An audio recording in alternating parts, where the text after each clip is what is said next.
The Matrix of Domination in the Four Domains of Power is from blackfeminism.com. It briefly explains sociologist Patricia Hill Collins' concept of the matrix of domination. It is a way to interrogate, analyze, and theorize power, domination, and oppressive systems.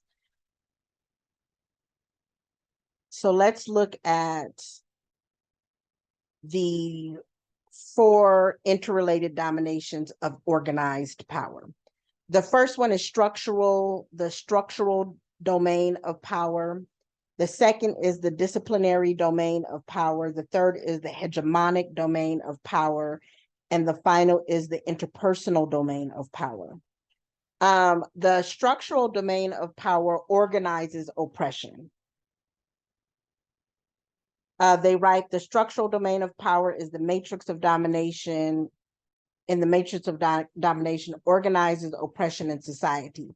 Collins argues that the organization of interlocking large-scale social institutions reproduce the subordination of Black women.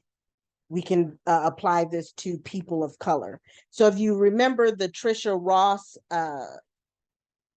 talk, structural racism video, that there's a number of ways in which oppression is organized in society to produce and reproduce subordination in people of color, right? If you think about residential segregation, if you think about the ways that housing impacts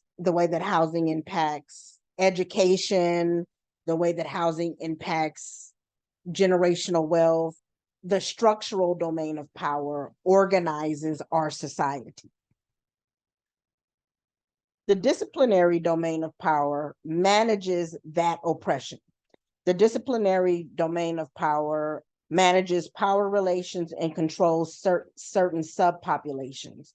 Collins notes that the social policies and rulings determined by government bureaucracies and surveillance technology shape the modern social organization. So remember, in the Althusser ideological apparatus and state repressive apparatus, those are the state oppressive apparatus would be the disciplinary domain of power.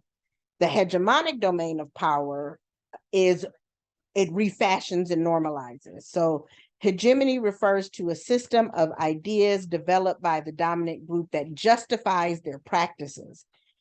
Collins writes that the domain of power, old ideas that uphold the system get refashioned as society changes over time. So remember when Carbado is arguing that intersectionality, that having fixed kinds of hierarchies creates an issue for analysis, because our systems and power dynamics are constantly changing. Hegemony is constantly shifting and changing as society changes over time through ideological, cultural consciousness, and the beliefs of the dominant group gets normalized in the common sense ideas that support their position. Additionally, many members of the subordinate group might endorse those ideas.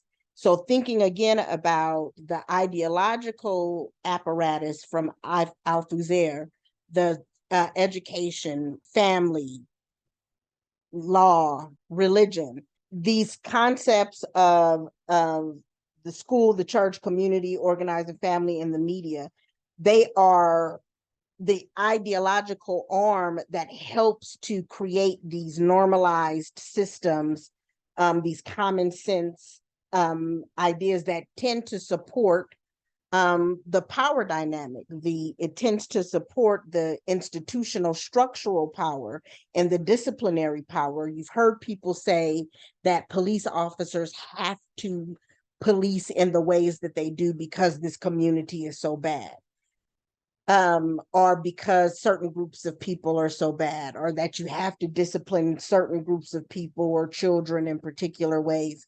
Those are part of the hegemonic domain of power, those notions where we're endorsing certain ideologies or normalized ideas that help to maintain and prop up the existing power structure, and that they're in transition often. They're not static in any way. And then there's the interpersonal domain of power.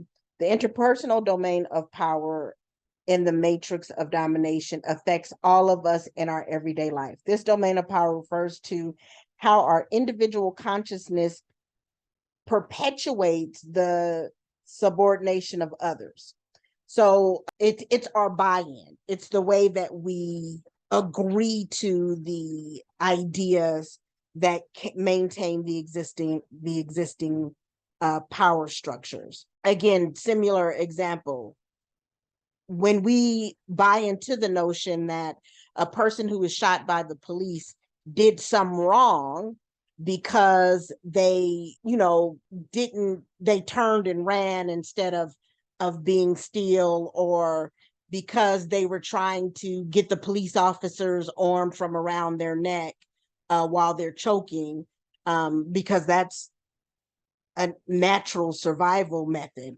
And we say, well, they just should have behaved in this way, or they should have complied, or they should have laid still. We are buying into, we are accepting this dominant power's hegemony, the things that they've normalized that justify their practices.